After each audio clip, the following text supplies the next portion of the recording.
Santo Deus, nosso Pai amado, nós te agradecemos pelas ricas bênçãos e privilégios que temos de nos reunir e estudar a Tua Santa Palavra com liberdade religiosa. Obrigado pela liberdade que nós temos ainda. As nuvens estão indicando tempestade à frente, mas estamos confiantes de que Tu vais sempre cuidar de nós. E queremos nesse momento abrir a Tua Palavra no solene trecho que fala sobre o selamento dos santos, dos vivos. E nesse momento quero me reconsagrar a Ti, Senhor, pedir perdão pelos meus pecados, que Tu apagues todos os meus pecados, que a Tua graça me cubra, o Teu sangue, dê-me Teu Santo Espírito, a Tua fluência, a Tua ousadia, Senhor. Eu vou abrir a boca e que Tu a enchas das Tuas palavras. Conduza minha mente iluminando-me e conduza-nos a toda a verdade, como diz lá em João 16. Temos ricas promessas, Senhor, de que Tu darás sabedoria também àqueles que o pedem, lá em Tiago 1 diz, e queremos reclamar essa promessa nesse momento. Muito obrigado, em nome do Senhor Jesus. Amém. Muito bem, olha só, na Bíblia White aqui e também no aplicativo que existe no celular da Bíblia White, você pode acompanhar alguns comentários que nós vamos estar usando nesse estudo, tá?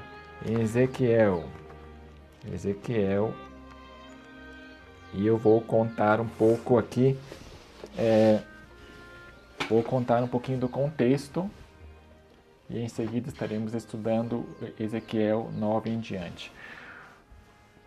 Ezequiel 8 fala sobre abominações dentro do povo de Deus. Abominações que não são visíveis para o profeta. Então, em visão, ele é levado para Jerusalém. Tá? Ele está ali na Caldeia, junto com os exilados. Rio Ulai, você vê lá no capítulo 1, né? Ele estava lá junto ao rio Quebar, aliás, não Ulai, né? No cativeiro, junto à terra dos caldeus. E aqui, em Ezequiel 8, ele é levado em visão para Jerusalém e vê muitas abominações que acontecem ali, e chorando a Tamuz, e eles de costas para o templo, de frente para o sol, coisas que nós nem sequer suspeitávamos, né? Coisas que estão ocultas, estão debaixo da superfície, como iceberg, que nós somente vemos a pontinha, né? Mas tem muito mais por baixo e, na verdade, nem é bom que nós saibamos, a não ser que Deus nos mostre, para que nós não sejamos transformados pela contemplação das abominações. E Ezequiel 9 é um dos capítulos mais terríveis e solenes da Bíblia, porque é o castigo, é o selamento e o castigo para aqueles que não foram selados do povo de Deus. Tá? No Novo Testamento também diz que o juízo começa pela casa de Deus, né? E é como nas montanhas, nos Alpes suíços, eu via, às vezes já em setembro, às vezes em outubro, os picos das montanhas já começando a ficar brancos. Uai, mas choveu, ali nevou? Porque ali é uma altitude muito maior. Então o juízo começa de cima para baixo, do topo para baixo. Tá? E agora vamos então ler vários capítulos, Ezequiel, capítulo 9. Tá? E é um momento, e é um capítulo aqui muito forte. Ó. Eu vou pegar essa câmerinha aqui e vou colocar para estar assim aqui, isto. Depois vai estar editado no YouTube aparecendo estas imagens aqui que eu estou fazendo. Ele também gritou aos ouvidos com grande voz, dizendo: Fazei os intendentes da cidade chegar perto, cada homem com as suas armas destruidoras em sua mão.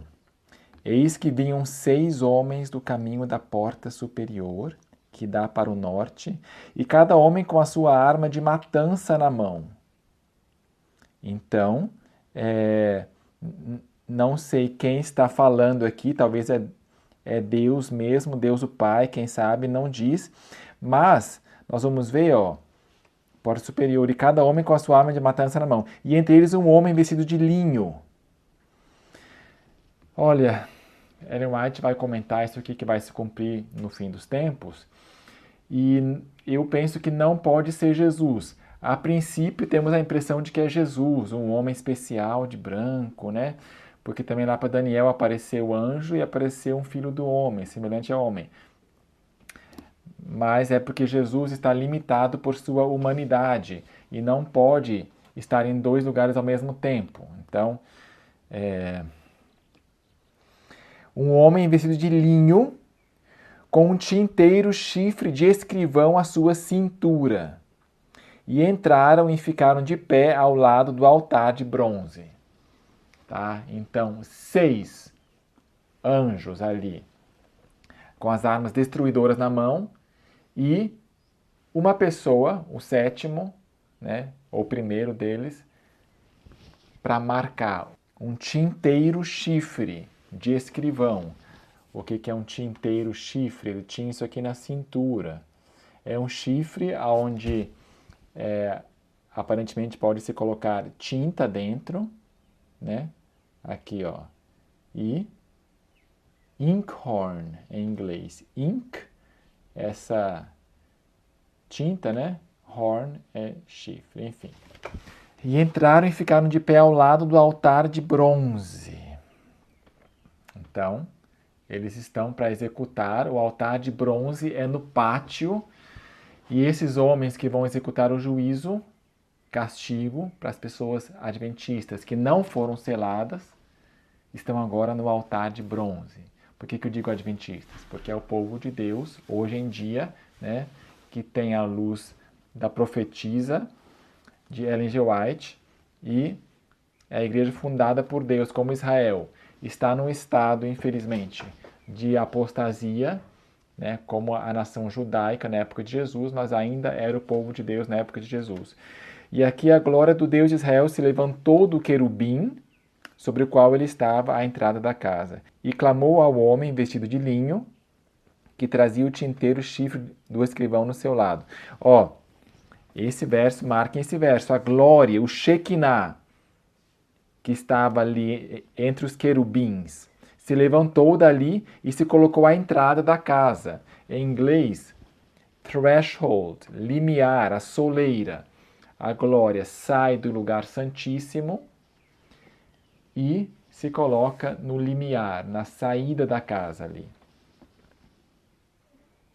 E clamou ao homem vestido de linho. Então a glória, aparentemente, clamou ao homem de linho e trazia o tinteiro chifre escrivão no seu lado e disse: passa pelo meio da cidade, pelo meio de Jerusalém, e coloque uma marca sobre as testas dos homens que suspiram e que gemem por todas as abominações que se cometem no meio dela. Marca com um sinal, né, à fronte daqueles que suspiram e gemem pelas abominações. Ou seja, os fiéis, no tempo do selamento, vão ser caracterizados por pessoas que suspiram e gemem, se entristecem pelo seu estado espiritual, pelo seu e também dos seus irmãos declínio espiritual. Suspiram e gemem pelas abominações. Ezequiel 8, as abominações que foram descritas um pouco antes aqui. E aos outros disse ele, ouvindo eu, passai pela cidade, e feri, não poupe o vosso olho, nem vos compadeçais, matai cabalmente, velhos e jovens, tanto virgens como criancinhas e mulheres, mas não vos chegueis a qualquer homem sobre quem estiver o sinal, e começai pelo meu santuário. Ok, quem tiver o sinal, não chegue perto para matar. Parecido com a situação no Egito ali, né? O anjo destruidor à meia-noite não podia ferir aonde tinha a porteira com sangue, né? E aqui O sinal está na testa, é individual agora, não é coletivo por casa. Uma pessoa será marcada e a outra é deixada. 2 estarão numa cama e assim por diante, né? E começai pelo meu santuário, ó. Começando, porque eles iam fazer isso em toda Jerusalém, mas começando com o santuário, ou seja, com as pessoas mais responsáveis, os guardiões espirituais. Então começaram pelos homens anciãos que estavam diante da casa. E disse-lhes: profanai a casa, e enchei os átrios de mortos. Saí. E saíram e feriram na cidade. Sucedeu, pois, que enquanto eles estavam ferindo, ficando eu sozinho, caí sobre meu rosto e clamei e disse: ah, Senhor Deus, destruirás todo o restante de Israel, derramando a tua fúria sobre Jerusalém? Lembra que aquela tempestade, o texto de Ellen White que está nesse link aqui, que você vê, na verdade não é um texto que ela escreveu, é um relato oral, mas com assinaturas e testemunhos de que ela disse isso, de que viu tudo por terra. Pá. E aqui ele também viu, ficou sozinho, pelo menos aparentemente, né? E destruirás todo o restante de Israel, derramando tua fúria sobre Jerusalém? Então me disse: a culpa da casa de Israel e de Judá é excessivamente grande, e a terra está cheia de sangue, e a cidade cheia de perversidade, pois eles dizem: o Senhor abandonou a terra, o Senhor não vê. Lembre-se, isto são é o povo de Deus formal, né? Formalmente é o povo de Deus, os que estão lá em Jerusalém, começando com o santuário, mas que não são fiéis. E parece que são todos. A cidade está cheia de perversidade, pois eles dizem: o Senhor abandonou a terra, o Senhor não vê. Daqui a pouco vamos ler um texto onde Ellen White lança mais luz sobre essa frase, né, que eles dizem. Também quanto a mim, meu olho, Deus dizendo, não poupará, nem terei compaixão, mas eu farei recair o seu caminho sobre as suas cabeças. E eis que o homem que estava vestido de linho, a cujo lado estava o tinteiro chifre, relatou o assunto dizendo: fiz como me ordenaste. Agora vamos ver o comentário de Ellen G. White. Na ocasião em que maiores são o perigo e a crise da igreja, a pequena hoste que permanece na luz estará suspirando e clamando por causa das abominações cometidas na terra. Mais especialmente, porém, suas orações subirão em favor da igreja, porque seus membros estão agindo segundo a maneira do mundo. Então, abominações não é somente do mundo ali, o que acontece, né? Mas especialmente da igreja. As fervorosas orações destes poucos fiéis não serão debalde. Poucos. Quando vier o Senhor para exercer vingança, virá também como protetor de todos os que conservaram pureza de fé e se guardaram incontaminados do mundo. Pureza de fé. E eu vou ter que usar aqui outra caneta. Ó. Eu vou sublinhar aqui na minha Bíblia. Pureza de fé, incontaminados do mundo. É nesta ocasião que Deus prometeu vingar seus escolhidos que a Ele clamam de dia e de noite. A ordem é: passa pelo meio da cidade, pelo meio de Jerusalém, e marca com um sinal as testas dos homens que suspiram e gemem por causa de todas as abominações que se cometem no meio dela. Esses que suspiram e gemem haviam estado a pregar as palavras da vida. Ó, você quer fazer parte dos selados? Veja se isso aqui se encaixa, se essa descrição aqui te descreve. Se essa frase aqui te descreve. Haviam estado a pregar as palavras da vida, haviam reprovado, aconselhado e suplicado. Alguns dos que estavam desonrando a Deus arrependeram-se e humilharam o coração diante dele. Mas a glória do Senhor apartara-se de Israel. Lembra que eu falei que a igreja está em apostasia? A glória do Senhor apartara-se de Israel. Lembra que a glória que saiu do lugar santíssimo e não se achava mais lá. Se bem que muitos ainda continuassem as formas da religião, faltava seu poder e sua presença. Então, as formas podem continuar, mas quem tem discernimento espiritual percebe que não é a mesma coisa. Ao tempo em que sua ira se manifestar em juízos, esses humildes e devotados seguidores de Cristo, humildes e devotados. Eu vou também marcar aqui, haviam reprovado, aconselhado e suplicado. Humildes e devotados seguidores de Cristo se distinguirão do resto do mundo pela angústia de sua alma, a qual se exprime em lamentos e pranto, reprovações e advertências. Ao passo que outros procuram lançar uma capa sobre o mal existente e desculpam a grande impiedade reinante em toda parte,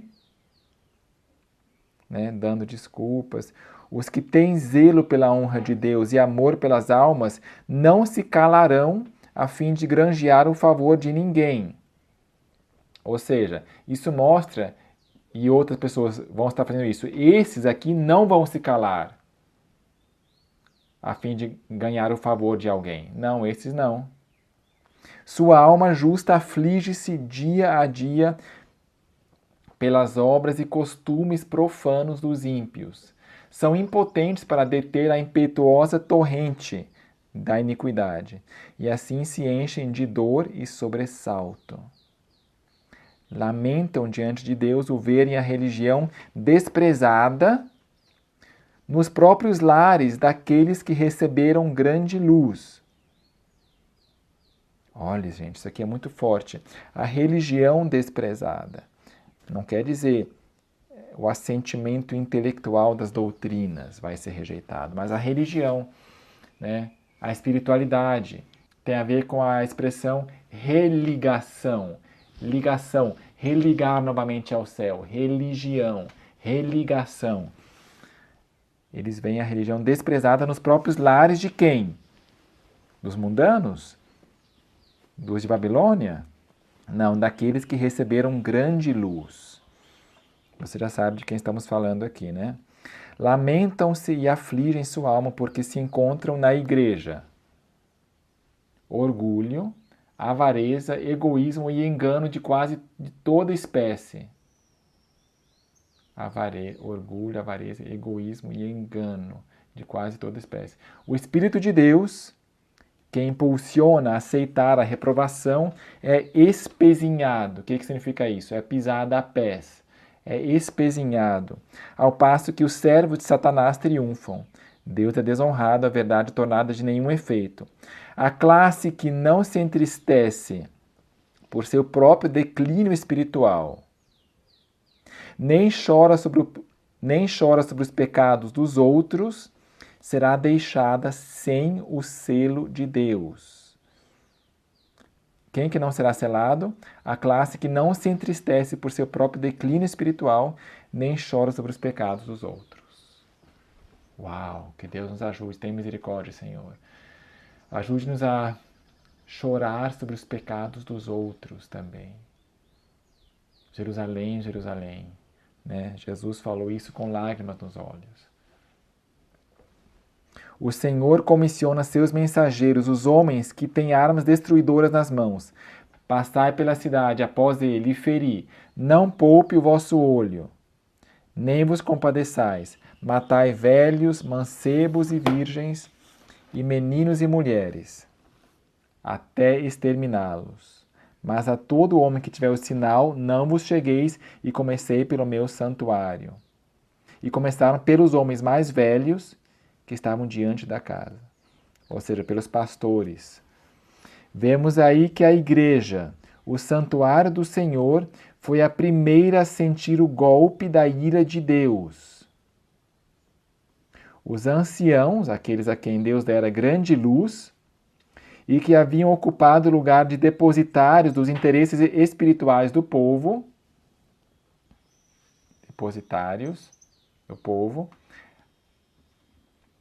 haviam traído o seu depósito. Olha só agora. Colocaram-se no ponto de vista de que não precisamos esperar milagres e as assinaladas manifestações do poder de Deus.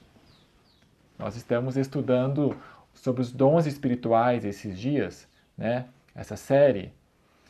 E vimos que no futuro está predito de que os vossos filhos e vossas filhas profetizarão, ou terão sonhos e visões, né? E a própria Sarah White disse que haverá também coisas estranhas que vão acontecer. Falamos sobre orar em línguas também, né? E o que é profetizar, que é algo sobrenatural. Porém, esses dizem que nós não precisamos esperar milagres e as assinaladas manifestações do poder de Deus, como nos dias da antiguidade. Não, isso era de antigamente. Hoje não precisamos mais esperar isso.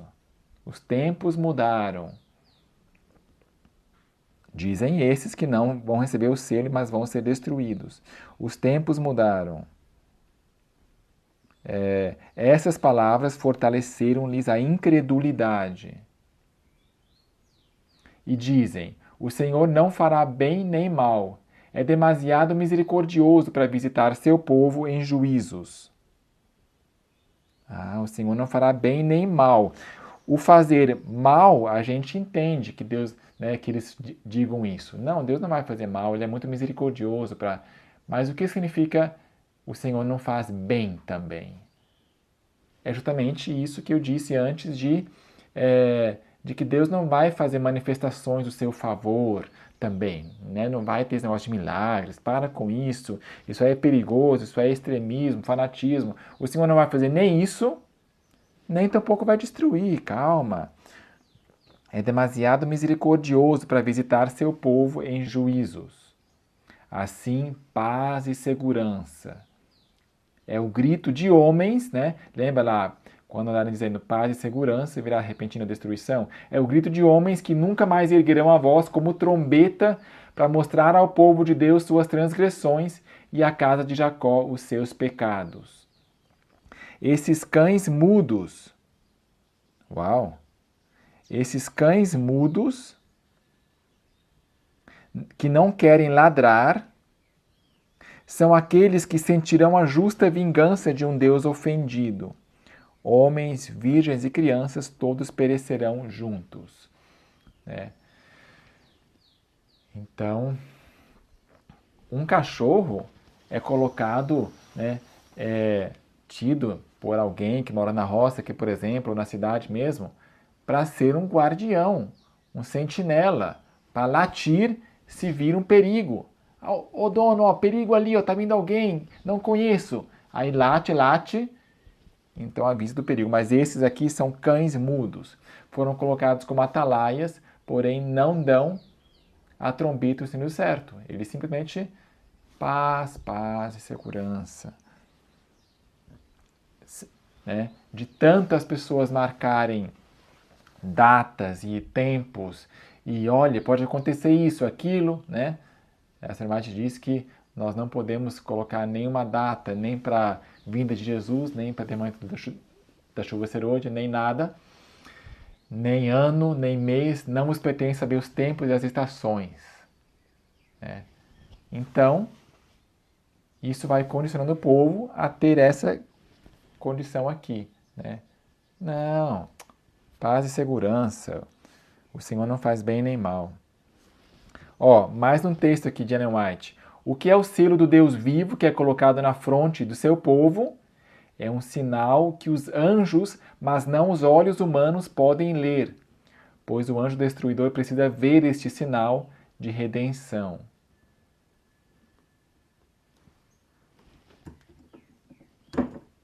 Ok, continuando aqui. O anjo com o estojo de escrever, que é aquele chifre lá, deve colocar um sinal sobre a testa de todos os que estão separados do pecado e dos pecadores também. Veja mais sobre isso naquele meu vídeo, né?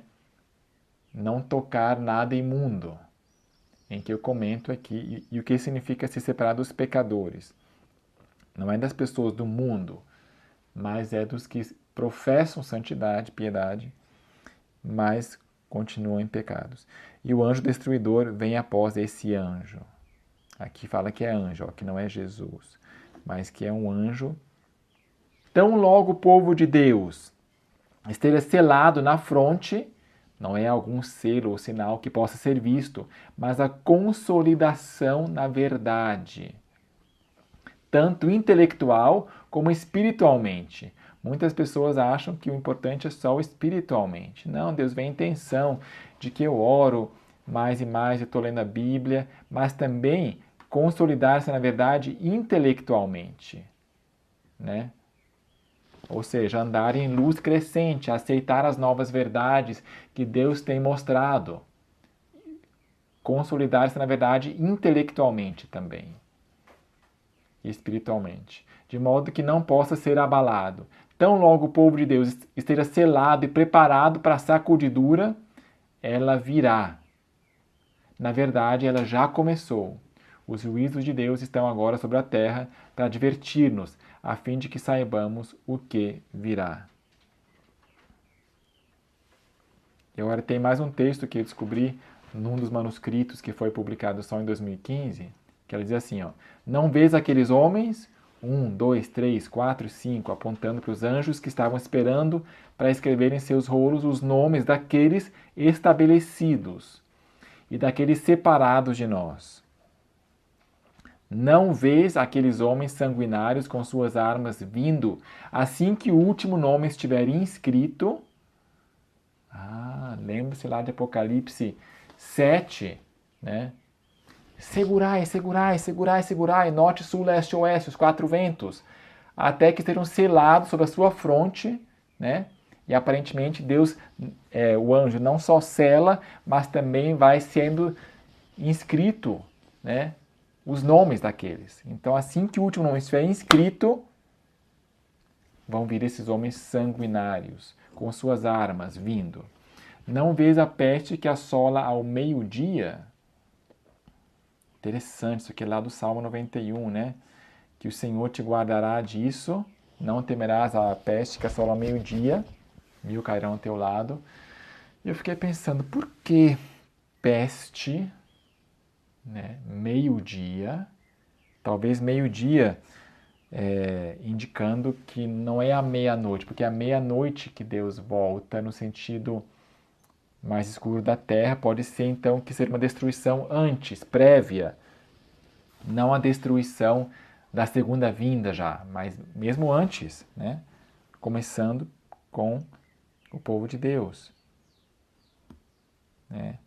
É ao meio-dia, peste, enfim. Ó, nesse livro aqui, Materiais de 1888, no volume 3, tá?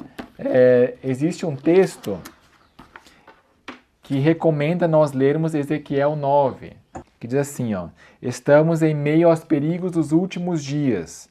O tempo virá em breve em que a profecia de Ezequiel 9 será cumprida. Ó, essa profecia deve ser cuidadosamente estudada, pois será cumprida ao pé da letra. Gente, então, pastores adventistas começando a cair, a morrer. Será cumprido ao pé da letra. Quem sabe a opinião pública vai achar, né, de tantas pessoas que vão estar talvez morrendo por outro fator, né, talvez guerra também, que vai meio que camuflar. Eu tenho orado para que Deus camufle isso, para que não se divulgue isso entre os filisteus. Lembra quando Saul morreu, Davi orou, acho que é 2 Samuel 1, orou para que isso não se divulgasse entre os filisteus. Porque o povo adventista é chamado pelo nome e pelo dia de Deus, do 7º dia. para que não fique profanado. E olha, castigo para eles. Enfim, Deus vai tomar decisão, porque talvez, por outro lado, também é bom que as pessoas vejam os adventistas, olha, eles tinham a mensagem correta, então esse é o povo de Deus, está começando o juízo por eles, né? Pode ser também. Mas será cumprido ao pé da letra. Por isso que nós estamos estudando, porque é muito importante estarmos do lado certo aqui. Estuda também o 10º capítulo, que vamos fazer agora, que representa a mão de Deus operando para estabelecer um método perfeito e um trabalho harmonioso em todas as operações de suas instrumentalidades preparadas. Então, estabelecer método perfeito e um trabalho harmonioso em suas operações. Tá? Vamos então estudar aqui Ezequiel 10, que fica logo em seguida, porque a primeira palavra de Ezequiel 10 é depois olhei, ou seja, parece que dá uma continuidade, não fala assim, na data tal eu tive uma visão, né? Não tem um corte aí na linha de raciocínio. Mas depois olhei e eis que no firmamento que estava por cima da cabeça dos querubins, falou de querubim aqui em 9 verso 3, que a glória de Deus se levantou de entre os querubins e passou para a entrada da casa. Eis que no firmamento que estava por cima da cabeça dos querubins, apareceu sobre eles como uma pedra de safira, semelhante à forma de um trono. Então, existem querubins ali, e em cima deles, da cabeça deles, um azulzão aqui, pedra de safira, azul escuro. E um trono por cima, parece que é uma pedra meio transparente, e conseguiu ver acima disso aí, né? Por isso que tem gente que fala que as tábuas da lei de Deus, que Deus deu originalmente para Moisés, eram azuis. Já viu falar disso? Porque tem um texto que diz que justiça e juízo é a base do teu trono. Então, mostrando que os mandamentos é a base, que Deus tirou da base nessas tábuas. E é azul por causa disso, pedra de safira. E falou ao homem vestido de linho, o mesmo aqui que apareceu antes, Falou. Quem falou? Semelhante em forma a um trono, aqui em cima, parece que é Deus, né? Falando ao homem de linho, que a gente viu lá em outro texto de Ellen White, que é um anjo. Mas só que Jesus também é chamado de anjo, arcanjo, né? Vai por entre as rodas giradoras, até debaixo do querubim, enche as tuas mãos de brasas acesas dentre os querubins. Ok, então falou para o homem de linho, aquele que selou, vai lá entre esses anjos e pega da brasa deles, que está no meio deles aqui. Enche a tua mão das brasas acesas dentre os querubins e espalha sobre a cidade. Pega da brasa e como se fosse um drone, caindo as brasas sobre a cidade. Aqui se subentende que é a cidade de Jerusalém, né? Começar pelo meu templo, espalha sobre a cidade. E ele entrou à minha vista. E os querubins estavam de pé ao lado direito da casa, quando entrou o homem e uma nuvem encheu o átrio interior, que é equivalente ao Santíssimo. Uma nuvem encheu, veja 1 Reis 7, verso 50. Essa palavra átrio interior, esse interior aqui, aparece lá e dizendo que é o lugar santíssimo. Os querubins estavam ao pé ao lado direito da casa, quando entrou o homem. Vocês sabiam que, segundo esse texto, no Santíssimo, a Arca da Aliança ficava do lado direito. Do lado direito, portanto. Não ficava no meio do lugar santíssimo, mas ficava do lado direito, né? Porque é o trono. Você vê aqui também nesse vídeo, que a TV Terceiro Anjo dublou e postou recentemente, Os Dias de Noé, parte 2, aparece aqui também, a mesa da preposição, que representa o trono de Deus no lugar santo, que Jesus ficou até 1844. Aí passou para o lugar santíssimo em 1844. E também é do lado direito da casa. O seu trono aqui e seu trono ali. se moveu, o seu trono é móvel, tem esses querubins aqui com rodas.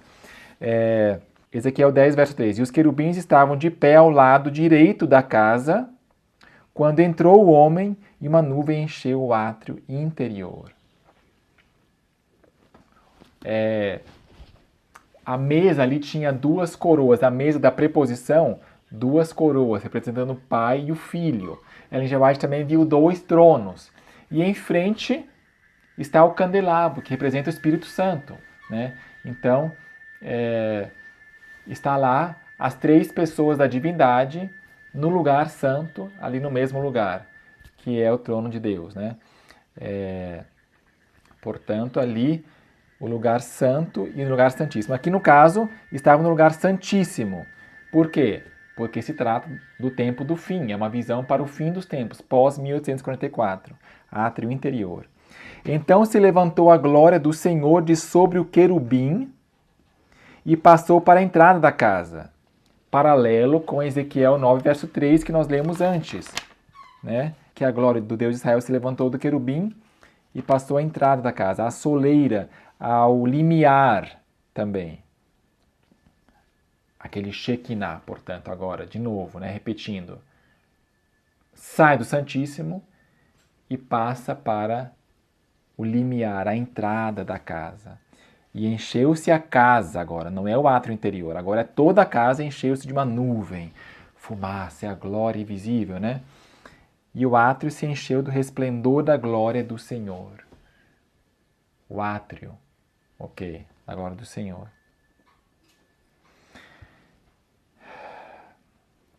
É interessante que, né, a glória apartara-se de Israel, foi-se. Deus está aqui passo a passo retirando a sua glória do local aonde é o seu lugar, no Santíssimo, lá entronizado. Agora a glória está saindo, está indo embora de tantas abominações, né? O átrio. Verso 5, Ezequiel 10, 5. E o ruído das asas dos querubins. Crianças, como é que será que é o barulhinho das asas? Será que é que nem um passarinho? Que nem uma maritaca? Vi, vi, vi, vi, vi. Ou será que é como a águia? É o gavião. Como é que é o barulhinho das asas dos querubins? Se ouvia até o átrio exterior, como a voz do Deus Todo-Poderoso quando fala. Que barulho que é então? É um ruído como a voz do Deus Todo-Poderoso quando fala. E outro texto, você vê aqui na tela, diz que a voz de Deus é como trovão, como a voz de uma multidão. Cachoeira caindo. Então as asas deles fazem um ruído parecido, né, como a voz do Deus Todo-Poderoso quando fala. Sucedeu, pois, que, dando ele ordem ao homem vestido de linho, dizendo: toma fogo dentre as rodas, dentre os querubins, entrou ele e pôs-se junto a uma roda. Então estendeu um querubim a sua mão de entre os querubins, para o fogo que estava entre os querubins, e tomou dele e o pôs nas mãos do que estava vestido de linho, o qual o tomou e saiu. Então entrou para o lugar santíssimo e agora saiu. Antes aqui fala entrou. Onde é que diz entrou?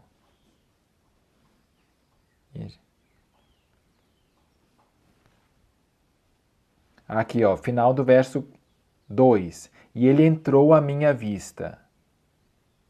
Entrou para o Santíssimo. E aqui agora, o final do verso 7, saiu. Quer dizer, esse homem de linho vai lá para o Santíssimo, entra lá, e ele não pega das brasas que estão entre os querubins aqui. Ele não pega lá com a sua própria mão, mas um dos querubins pega a brasa e a põe na mão do homem de linho. Né?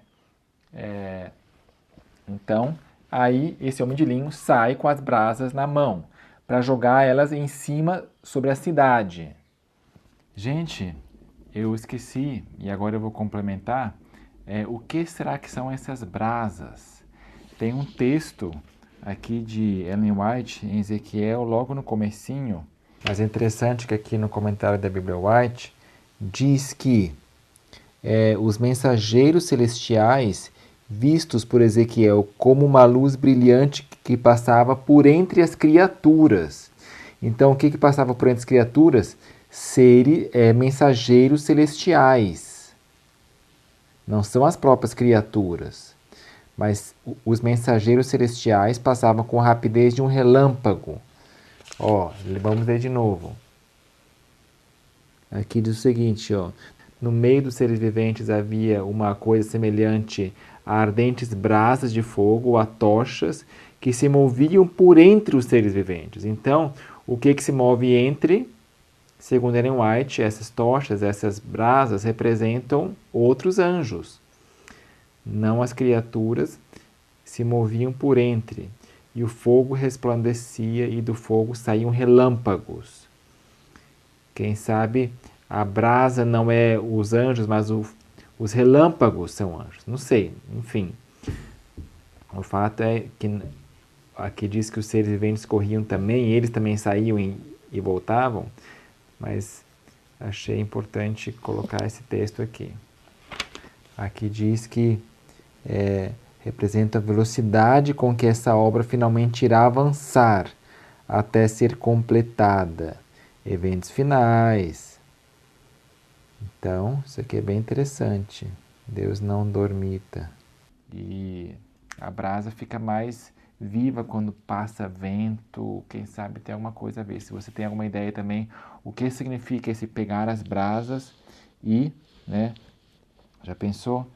Pegar as brasas e agora jogar sobre a cidade. Que significado será que tem? Se você tem uma ideia, algum outro versículo, não hesite em sugerir aqui nos comentários. Final do verso 2. Saiu aqui. E apareceu nos querubins uma semelhança de mão de homem debaixo das suas asas. Eu já li um texto de Ellen White comentando o que significa esta mão debaixo das asas dos querubins. Tá? Olha aqui.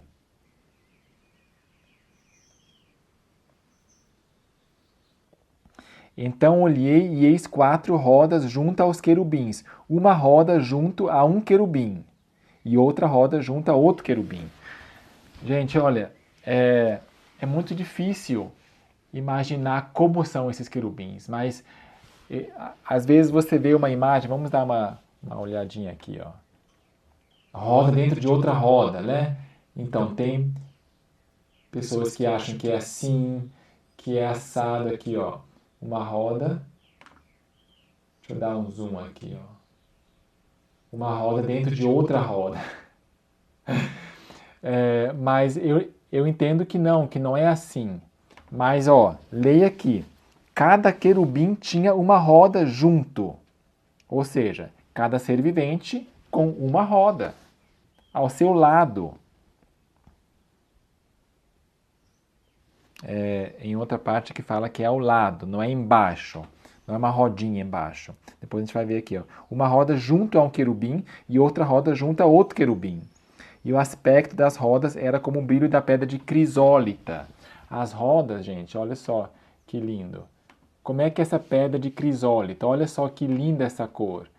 É um verde, não tanto esmeralda, é um verde claro, transparente, verde vivo. Essa era a cor das rodas. E a cor do trono de Deus? Vamos aproveitar também e colocar como é que é a cor de safira. Olha que lindo esse azul. Eu conheço uma criança com o nome de Safira. Lindo, né? Olha que pedra de safira que é essa aqui. E quanto ao seu aspecto, as 4 rodas, porque cada querubim com uma roda, tinham a mesma semelhança, como se estivesse uma roda no meio da outra roda, mas só que cada querubim com uma roda. Ou seja, da perspectiva de Ezequiel, parecia que uma roda estava dentro da outra. Ou estava mais longe, quem sabe, então era menor a roda na perspectiva dele, mais longe, menor, né? Então uma roda dentro da outra. Né? Andando elas, iam em qualquer das 4 direções sem se virarem. Quando andavam, quando andavam. Mas para o lugar para onde olhava a cabeça, para esse andavam, não se viravam quando andavam. Quer dizer, quero ir para a direita, o seu corpo não se vira. Então eu vou para a direita. Né? Quero ir para frente, só o rosto se vira, aí vai para frente com essa roda. Quero ir para trás, só o rosto se vira 180 graus, né? E vai para trás. O corpo, ó, vamos ler de novo aqui, ó. Andando elas iam em qualquer das 4 direções, sem se virarem quando andavam. Mas para o lugar para onde olhava a cabeça, para esse andavam, não se viravam quando andavam. E todo o seu corpo, as suas costas, e as suas mãos, e as suas asas, e as rodas que os 4 tinham, estavam cheias de olhos em redor. Né?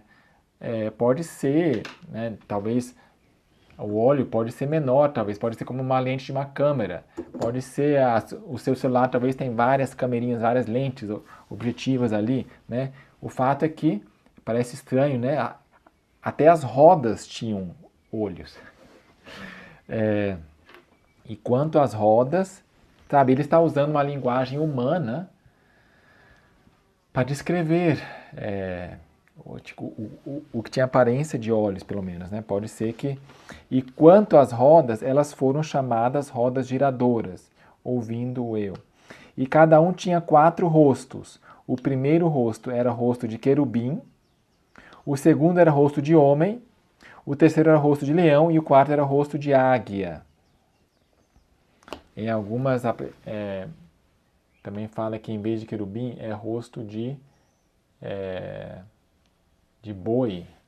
Ó, essa imagem aqui eu achei assim a mais nobre. Olha só, 4 rostos. Homem, leão, águia e de boi. Lá em Ezequiel 1 também aparecem esses seres. Ó, verso 10, rosto homem. Ó, aqui não fala rosto de querubim, mas fala rosto de águia, boi, leão e de homem. 14, e agora o verso 15. E os querubins se elevaram ao alto. Ok, começam a voar, tipo drones, começam a voar para cima com farfalhadas asas. Eles são os mesmos seres viventes que vi junto ao rio Quebar, Ezequiel 1. E quando os querubins andavam em rodas ao lado deles. Ó, andavam as rodas ao lado deles. Então são rodas grandes que não estão embaixo, não são rodinhas que eles se apoiam nelas, mas rodas ao lado deles. E quando os querubins se levantavam as suas asas para se levarem da terra, também as rodas não se separavam do lado deles. Para onde iam as rodas, né, cada anjo, cada querubim com uma roda grande ao seu lado, as rodas sempre iam junto. Quando aqueles paravam estas. E quando aqueles se elevavam, estas se elevavam com eles, pois o espírito do ser vivente estava nelas. Gente, isso aqui deve ter lições profundas, espirituais, sabe? Inclusive também aqui quando fala verso 13, e quantas rodas foram chamadas rodas giradoras. Na King James está um pouquinho diferente aqui. Rodas, girem. Ele ouviu isso, mas são mistérios, né? Que estudando vez após vez e orando para que Deus nos dê sabedoria e entendimento, vamos, quem sabe, captar mais aqui mistérios, que é para os escolhidos de Deus, né? Aos seus amados, ele revela os seus mistérios. Verso 19, e os querubins Verso 18, então saiu a glória do Senhor de sobre a entrada da casa, lembra que tinha saído já do Santíssimo, foi para a entrada, para a soleira, e agora saiu de lá e parou sobre os querubins. Ok, então subiu, como que montou nos querubins, e os querubins alçaram suas asas e se elevaram da terra à minha vista. Começou a voar, os 4 aqui. Quando saíram, acompanhados pelas rodas ao lado deles, e pararam à entrada da porta oriental da casa do Senhor. Então já não é mais a soleira, o limiar da casa, mas agora a porta oriental da casa. Um lugar mais longe agora. Não é o limiar, mas agora já é o portão, é a porta oriental Mais longe, você vê a glória de Deus se afastando do seu santuário e vai se afastar mais ainda logo no próximo capítulo. E a glória do Deus de Israel estava em cima sobre eles. São estes os seres viventes que vi debaixo do Deus de Israel, junto ao rio Quebar, Ezequiel 1, e percebi que eram querubins. Cada um tinha 4 rostos e cada um 4 asas, e debaixo das suas asas havia semelhança de mãos de homem. É interessante porque ele repete, essas repetições também devem ter um significado, né, profundo. E a semelhança dos seus rostos era dos rostos que eu tinha visto junto ao rio Quebar. Tinham a mesma aparência, eram eles mesmos. Cada um andava em linha reta para a frente. Ok, acabou o capítulo 10. Já lemos aqui Ezequiel 9 e 10. Resumindo, então, o capítulo 10, o homem de linho vai para o Santíssimo, pega as brasas para jogar sobre Jerusalém. Aí cai as brasas sobre Jerusalém, a cidade de Deus, e ele vê lá os anjos, como é que funciona e tal, e a glória de Deus sai do limiar e passa para o portão. Então, resumindo mais ainda, brasa sobre Jerusalém e a glória de Deus se afasta mais um pouco. Profundo, profundo, né? Ellen White recomendou estudar isso porque vai se cumprir ao pé da letra. E leiamos novamente aqui, ó, materiais de 88. Aqui, ó. Ezequiel 9 será cumprida. Deve ser cuidadosamente estudada, pois será cumprida ao pé da letra. Estuda também o 10º capítulo, que representa a mão de Deus operando. Então essa mão, quem sabe, que apareceu debaixo das asas, é a mão de Deus operando para estabelecer um método perfeito. Lembra lá como eles andam, linha reta, sem se virarem, e um trabalho harmonioso. Os 4 vão juntas, roda dentro de roda, em todas as operações de suas instrumentalidades preparadas. Então, que lição podemos tirar aqui de Ezequiel 10 até agora? Que Deus está no controle, né? Deus se importa. Ele está com tudo sob controle. Isso vai ser muito valioso nós termos em mente quando virmos ondas negras sobre nós, né? De que Deus está reinando sobre as ondas e nós não precisamos desviar nossa atenção de Jesus, mas continuar olhando para Ele. E agora, olha só, Ellen White, os capítulos 11 e 12, também devem receber atenção crítica e ponderação. O que significa atenção crítica? Crítica significa que é indispensável, né? De que é essencial. A atenção crítica não é que vai criticar, mas a atenção crítica quer dizer importantíssima. E ponderação. Quais capítulos, então? Ezequiel 11 e 12 também. Que essas profecias sejam estudadas de joelhos diante de Deus. A menos que tomes as pedras de tropeço que por teu próprio espírito perverso puseste no caminho de muitos que estiveram ligados a ti, Deus desviará inteiramente seu rosto de ti e dos teus associados. Para quem que ele está escrevendo aqui? Ele está escrevendo para um tal de A.R. Henry. E ele é um dos que fazem parte de comissões de Battle Creek. Aqui, ó. Battle Creek, suas comissões, tá? E aqui embaixo logo fala de novo sobre o irmão Henry, né? O espírito que tem sido introduzido na obra de Deus. Tá? Battle Creek, Igreja Adventista, há muito tempo atrás. Aqui, a menos que tire as pedras de tropeço, pois no caminho de muitos, Deus desviará inteiramente seu rosto de ti e de teus associados. Então eu pergunto, porventura, desde esse ano aqui, que foi escrito isso aqui, 1894, foi feito um trabalho cabal de tirar as pedras de tropeço? Ou será que foi feito somente assentimentos intelectuais? Né? Lembra que Ellen White, lá em 1901, tem aquela visão do que poderia ter sido, mas não foi, né? E de que agora vamos ter que jornadear pelo deserto por muitos anos. Então Deus desviará inteiramente seu rosto de ti e dos teus associados. Deus vai desviar o rosto, assim como Deus está aqui retirando a sua glória do meio do santuário. E aqui diz para orarmos, para estudarmos esses capítulos de joelhos, tá? Então vamos praticar isso, vamos ficar de joelhos e continuar o estudo, porque esses capítulos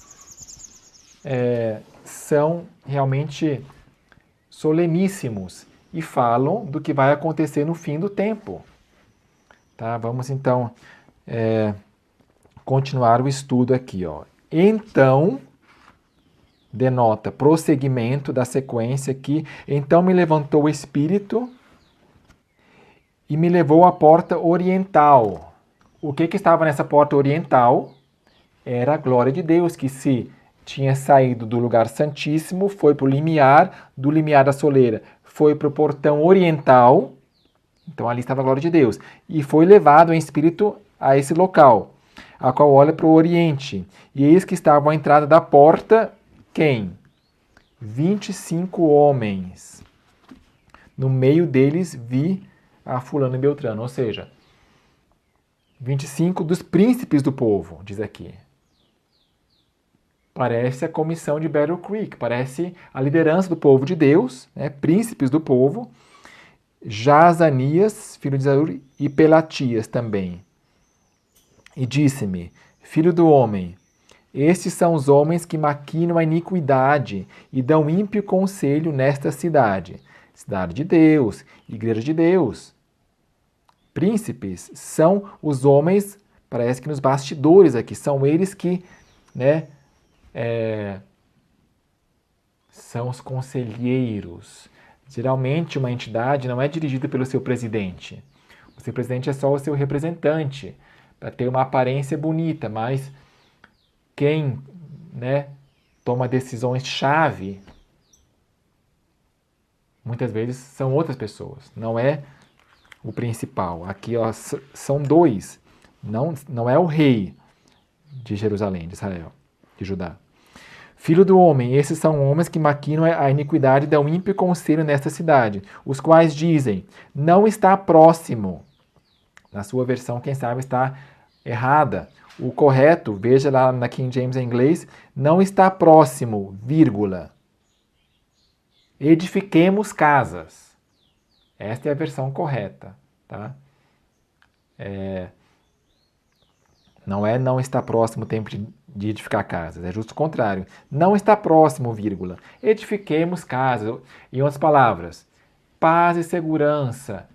Né? Deus não vai fazer nem mal nem bem. Vamos construir. Não está próximo esse tempo de que, né? Essa cidade é a caldeira e nós sejamos a carne.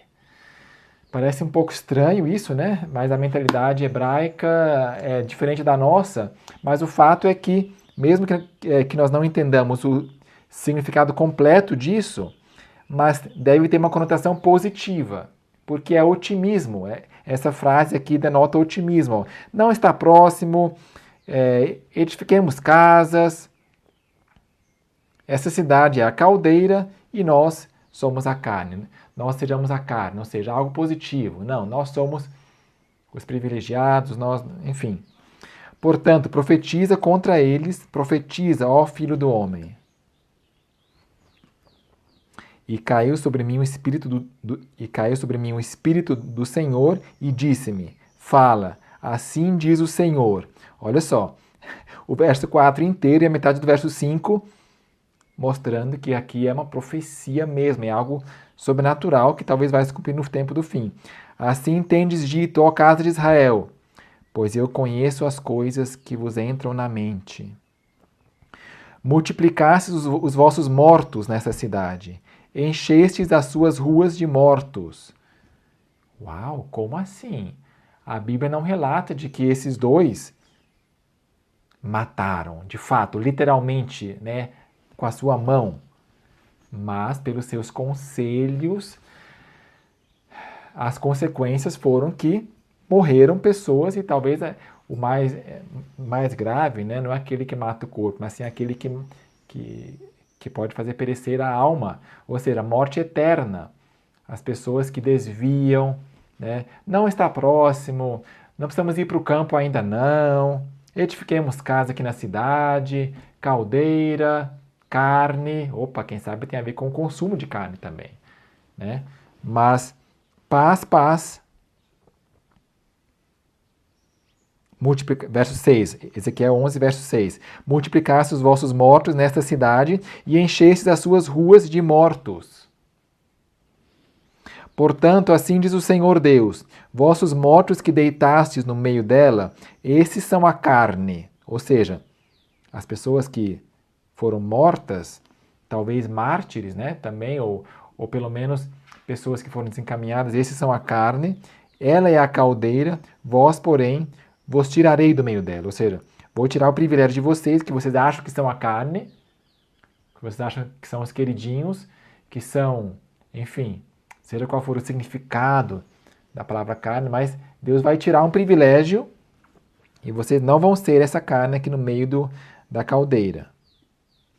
Temestes a espada, e a espada eu atarei sobre vós. Ou seja, aconteceu aquilo com os líderes do povo de Deus, o que eles temiam, diz o Senhor. E vos farei sair do meio dela, e vos entregarei na mão de estrangeiros, e exercerei juízos entre vós.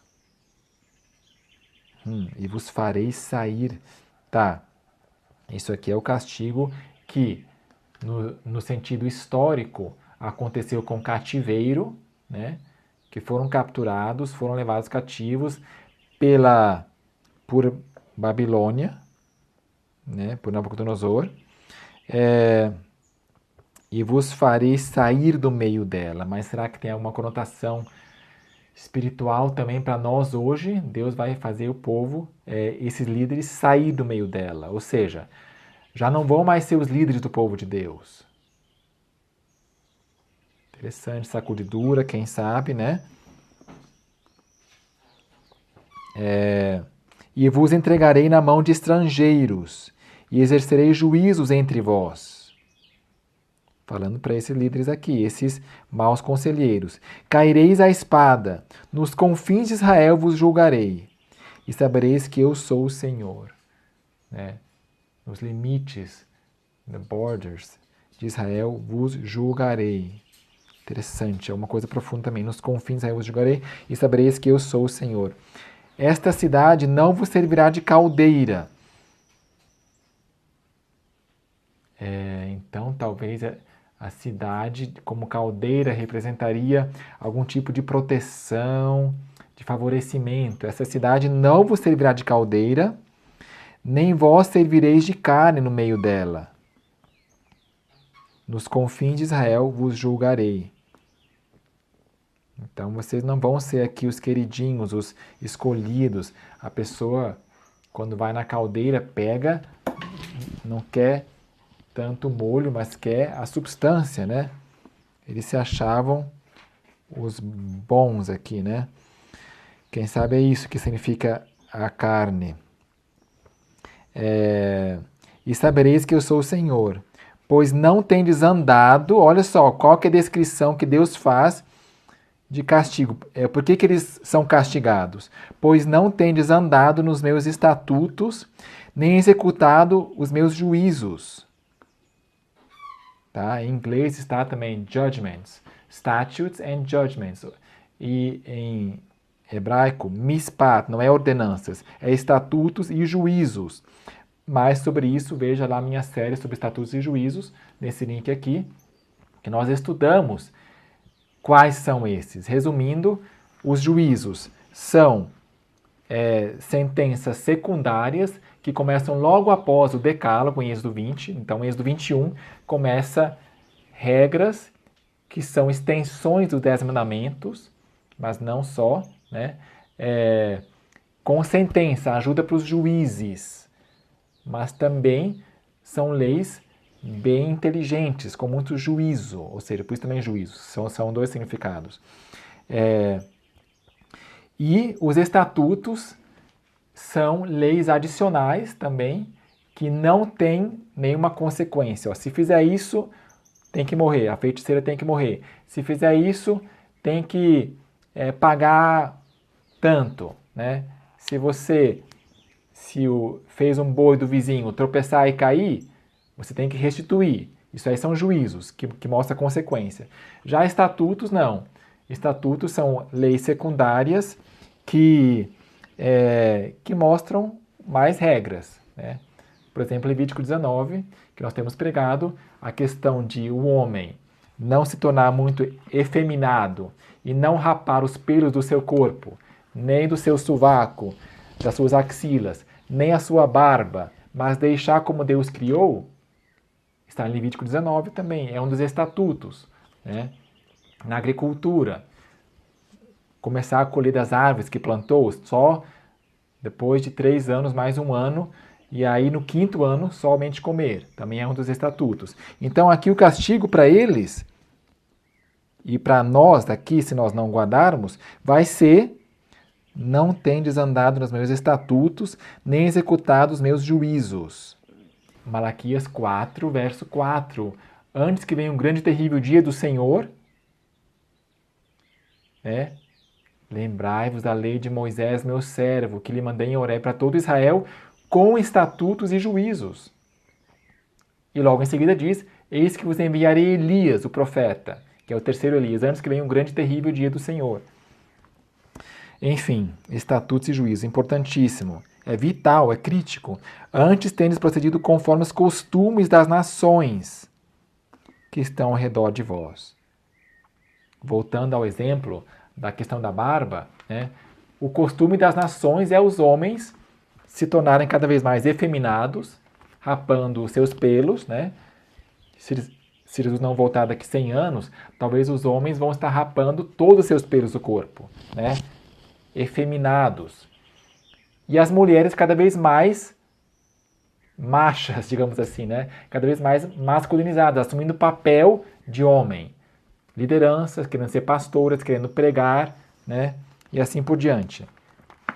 Costumes das nações que estão em redor de vós. Isso os líderes, os príncipes aqui. E aconteceu que, profetizando eu, morreu Pelatias. Enquanto ele profetizava, um desses dois, caiu morto. É interessante que Pelatias significa Deus liberta. E ele justamente não foi liberto por Deus. É uma ironia, né? Ou seja, por mais que faça profissão de que nós somos o povo, é menina dos olhos, né? Deus não vai salvar se as pessoas são transgressores das explícitas instruções do Senhor. Aí, Ezequiel caiu com o rosto em terra e clamou com grande voz e disse: Ah, Senhor Deus, darás fim cabal ao remanescente de Israel? Então veio a mim a palavra do Senhor dizendo: Filho do homem, teus irmãos, teus próprios irmãos, os homens de teu parentesco e toda a casa de Israel, todos eles são aqueles a quem os habitantes de Jerusalém disseram: Apartai-vos para longe do Senhor, a nós se nos deu esta terra em possessão. Ou seja, quem mora em Jerusalém, quer dizer, a capital do povo de Deus, certa classe se acha os melhores e diz para os outros, né, apartai-vos, sai fora. Isaías 66 diz aqueles que foram excluídos da congregação. E tem outro texto que fala aqueles que estão tristes por se acharem longe das assembleias, né? Apartai-vos, a nós se nos deu essa terra em possessão. Então, castigo para eles, ó. Assim diz o Senhor Deus: ainda que os mandei para longe entre as nações, e ainda que os espalhei pelas terras, lá para a Caldeia e assim por diante, todavia serei para eles como um pequeno santuário nas terras para onde chegarem. Isso no contexto de que a glória de Deus está se apartando do santuário da capital e está sendo pequeno santuário, aqui, ali, acolá, sabe? Por isso que nós temos pregado sobre o valor de 2 ou 3 estarem reunidos, de que nas igrejas domiciliares, quer dizer, em casa, como era na época de Atos dos Apóstolos, Deus também está presente, é um pequeno santuário. Não tem que ser Jerusalém, ter a plaquinha lá, ser o local físico, né? Jerusalém, com as muralhas, a igreja física. Não, Deus é um pequeno santuário. Ali onde vos espalhei pelas terras, serei para eles como um pequeno santuário nas terras para onde chegarem. Aqui, verso 17. Esse aqui é 11, verso 17. Portanto, assim diz o Senhor Deus, hei de ajuntar-vos do meio dos povos, e vos recolherei do meio das terras para onde fostes espalhados, e vos darei a terra de Israel. Olha, promessa de restauração, tempo de ajuntamento. Deus espalha e aí ajunta as pessoas que foram excluídas, as pessoas que foram dispersas. Ajuntarei-vos. Verso 18, e virão ali e tirarão dela todas as suas coisas detestáveis e todas as suas abominações. Então, nesse tempo que depois da tempestade, vão surgir um ali, outro acolá, né? Deus vai reunir eles. Isaías 60 indica que mesmo fisicamente, eu estava faz alguns dias vendo uma tirolesa, a pessoa lá em cima, passando de um lado de um precipício para outro. Eu vi, gente, uma pessoa. É uma pessoa, minha filha perguntou. É uma pessoa, sim, Dani, né? Aí me lembrei de Isaías 60. Os teus filhos virão de longe. Quem são esses que voam como pombos, né? Então, um ajuntamento. E nesse momento, mesmo que seja só um ajuntamento espiritual para alguns, mas aqui haverá um espírito de contrição e eles vão fazer uma reforma cabal. Tirar as coisas detestáveis e as suas abominações. Aí sim as pessoas vão fazer reforma rapidinho, né? Os fiéis de Deus, quem sobreviveu a essa crise, né? Aparentemente quem foi selado, os escolhidos de Deus, os que não fazem parte aqui da pessoa que morreu e não é o castigo aqui, mas os outros que foram espalhados e voltarão e vão fazer essas reformas. Verso 19. E lhes darei um só coração e porei dentre vós um novo espírito. Uau! E tirarei da sua carne o coração de pedra e lhe darei um coração de carne. Aí vai se cumprir essa promessa do novo concerto, né? Que aí vamos amar, por ocasião da chuva serôdia, amar nosso semelhante como a nós mesmos e a Deus sobre todas as coisas, que é o mais importante, né? Deus vai dar um coração novo para nós, aos seus fiéis, aqueles que guardam seus estatutos e juízos. Coração novo, coração de carne, verso 20, para que andem nos meus estatutos e guardem os meus juízos.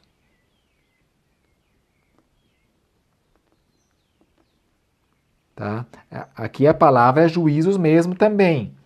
Mesmo que na King James em inglês diga ordenanças, mas no hebraico, eu fui lá ver, ó, Ezequiel 11, verso 20. Eu vou demonstrar aqui para vocês rapidinho como é que faz. Como é que tem um site chamado Blue Letter Bible. Ezequiel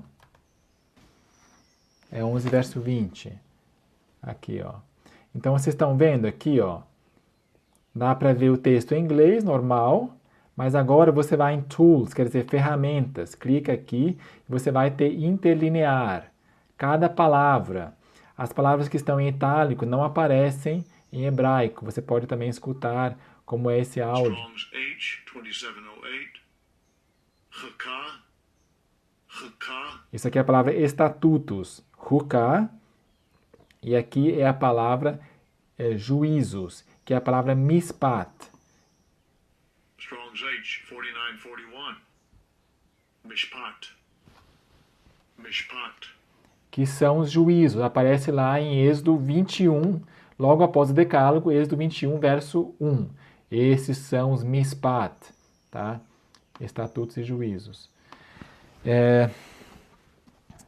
Para que andem nos meus estatutos e guardem os meus juízos, e as cumpram, e eles serão meu povo, e eu serei o seu Deus.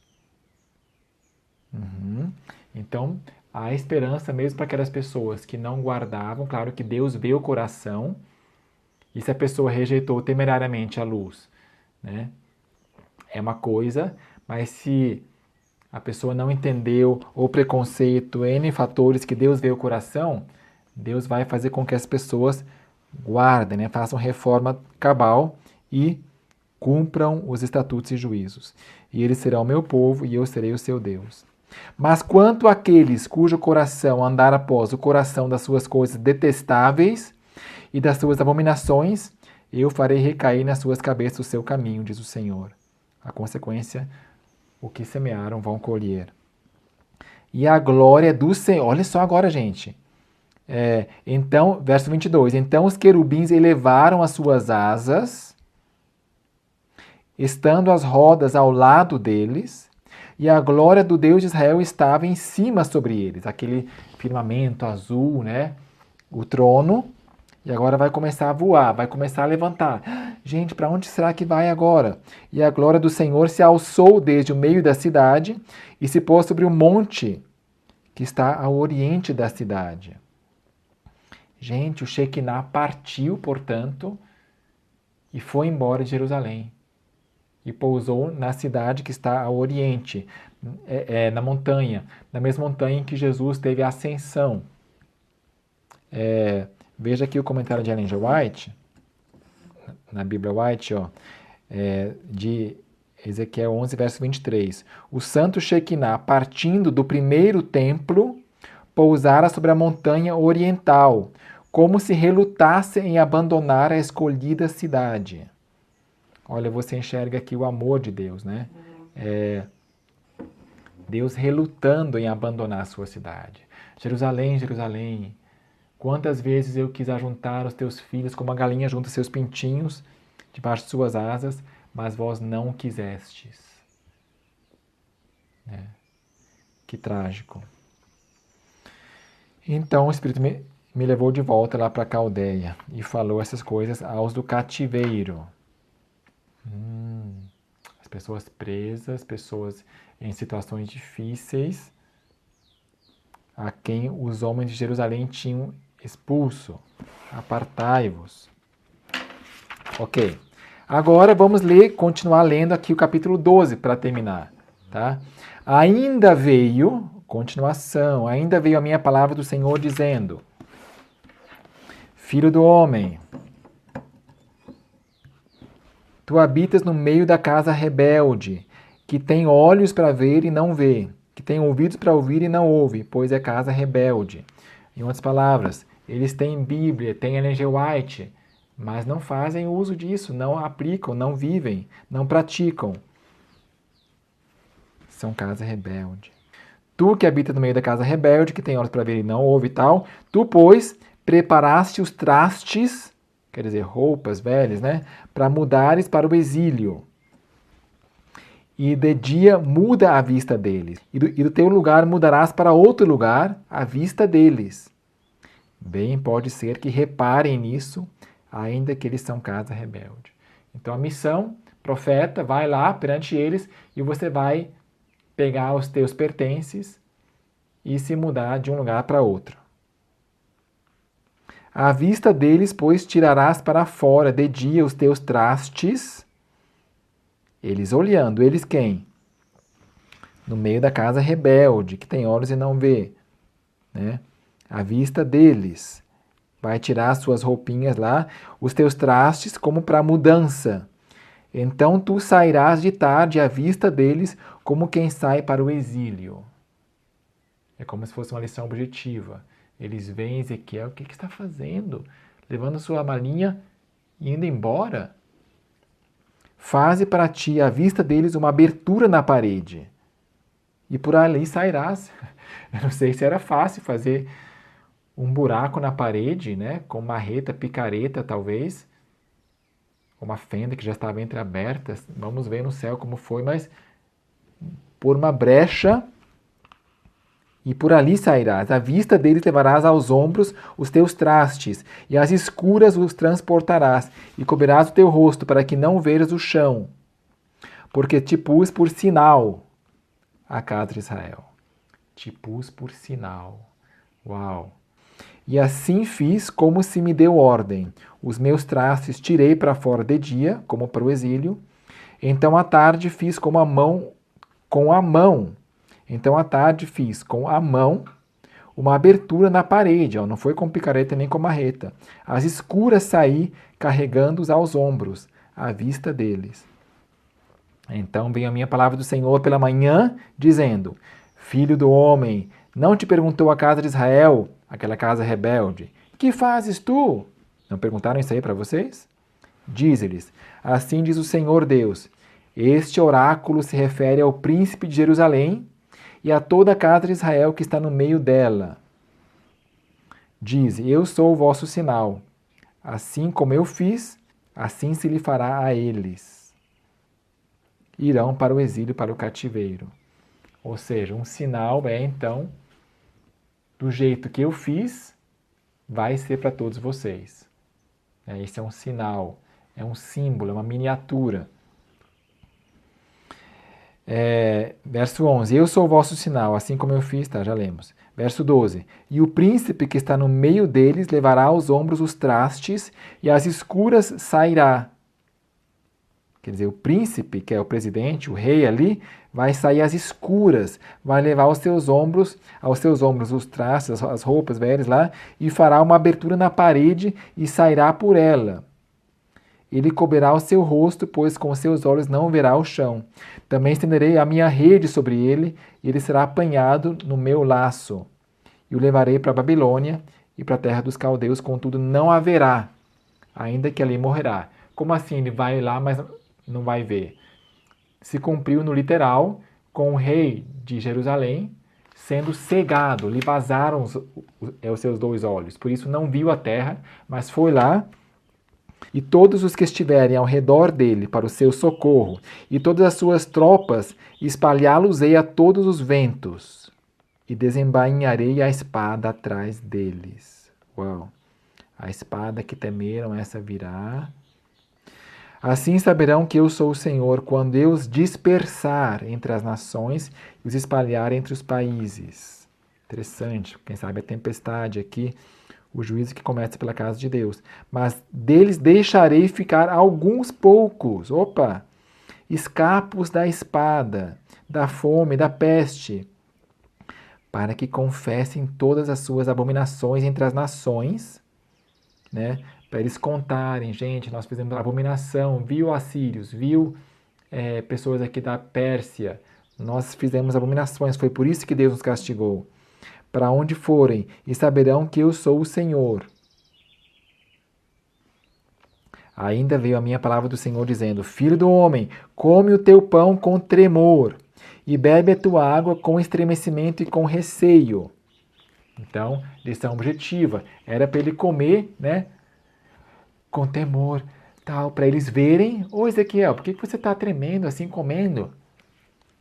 E dirás ao povo da terra: Assim diz o Senhor Deus acerca dos habitantes de Jerusalém na terra de Israel: O seu pão comerão com receio, e a sua água beberão com susto, pois a sua terra será despojada de sua abundância.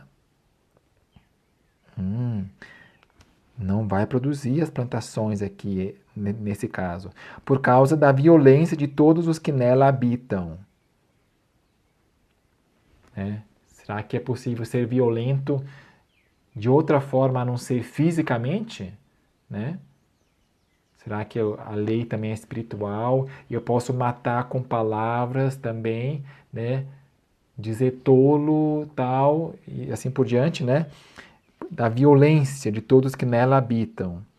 E as cidades habitadas serão devastadas, e a terra se tornará em desolação, e sabereis que eu sou o Senhor.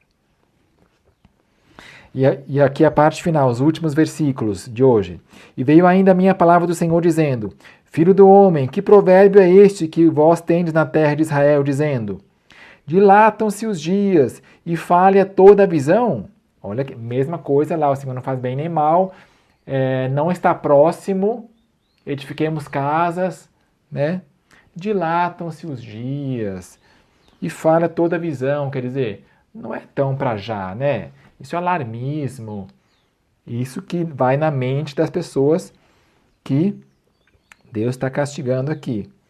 Portanto, diz-lhes, assim diz o Senhor Deus, farei cessar esse provérbio, e não será mais usado em Israel. Mas diz-lhes, estão próximos os dias, e o cumprimento de toda a visão.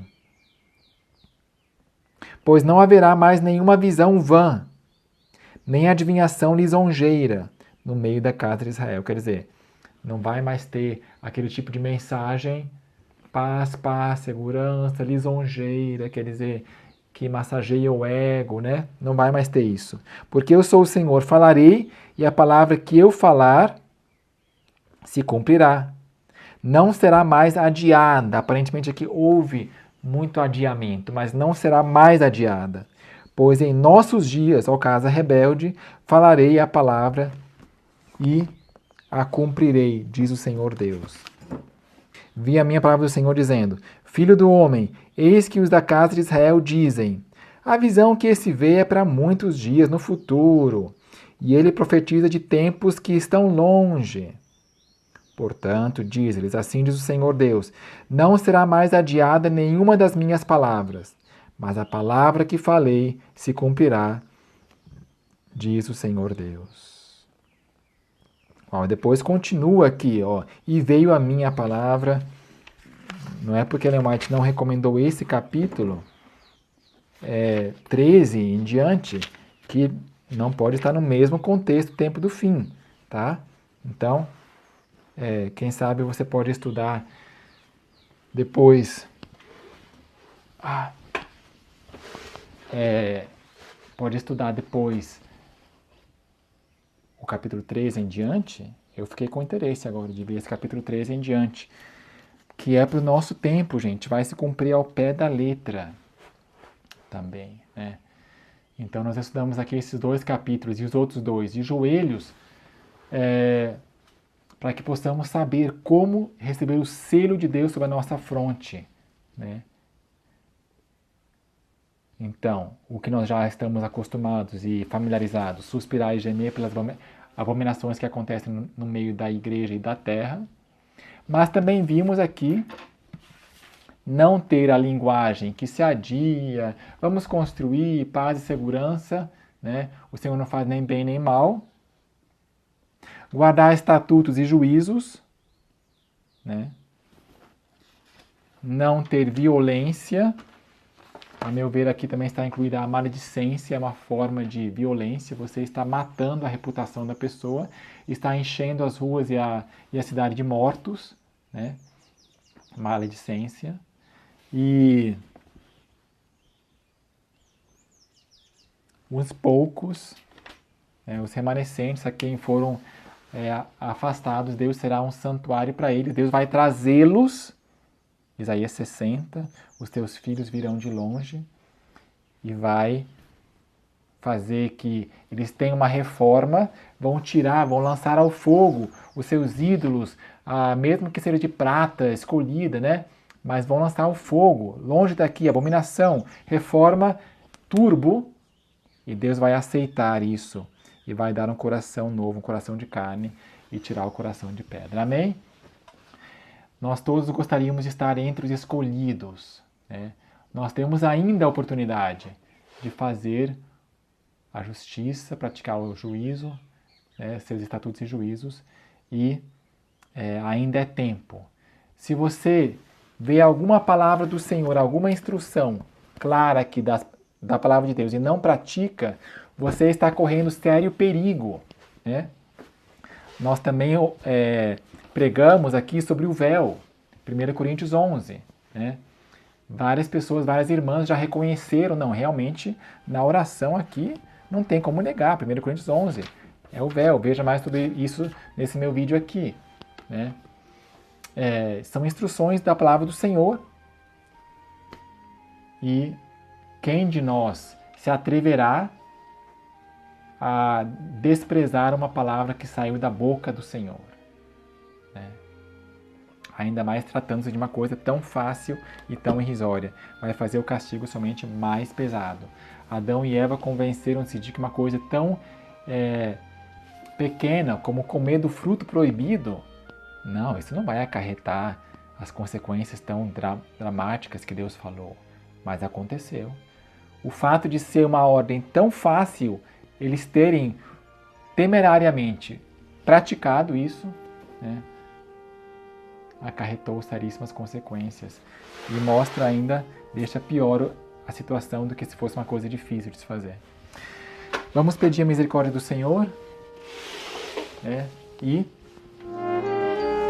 a graça. Senhor nosso Deus e Pai, louvamos o Teu nome porque ainda estamos em tempo de graça nesse momento. E queremos pedir perdão, Senhor, por nossa negligência em praticar os Teus santos estatutos e juízos. Senhor, que fazem parte da Tua lei, que não são cerimônias, que não foram abolidas na cruz, mas que são válidas, como sempre foram, Senhor. Perdão pela demora em praticar tudo que Paulo também ensinou por Teu Santo Espírito. Que Tua graça nos cubra e que possamos ser achados, Senhor, entre esses escolhidos, os selados, os 144.000, que têm o nome de Deus e da Nova Jerusalém sobre a sua fronte. Suspirando e gemendo, Senhor, ajude-nos a entristecer-nos por nosso próprio declínio espiritual. Ajude-nos a chorar sobre os pecados de outros. Que tenhamos essa empatia, essa piedade, essa compaixão que Jesus tinha. Que Jesus Cristo nasça em nós e possa viver em nós. Queremos permitir que Cristo viva em nós e tenha e exerça essa piedade para com nossos irmãos que estão em erro. E eles ouçam enquanto é dia. Tem misericórdia, portanto, Senhor, de nós. Dê-nos força para obedecer, ajude a nossa falta de fé. Dê-nos, Senhor, Teu Santo Espírito, o vigor espiritual, a vontade de orar, a saudade de Ti, de ir lá em nosso cantinho de oração, derramar nossa alma perante Ti, a ter um novo coração, a uma conversão, Senhor. Tenha misericórdia de nós e abençoe a partir de agora que possamos levar a vida espiritual a sério. Em nome do Senhor Jesus pedimos e agradecemos. Amém. Amém.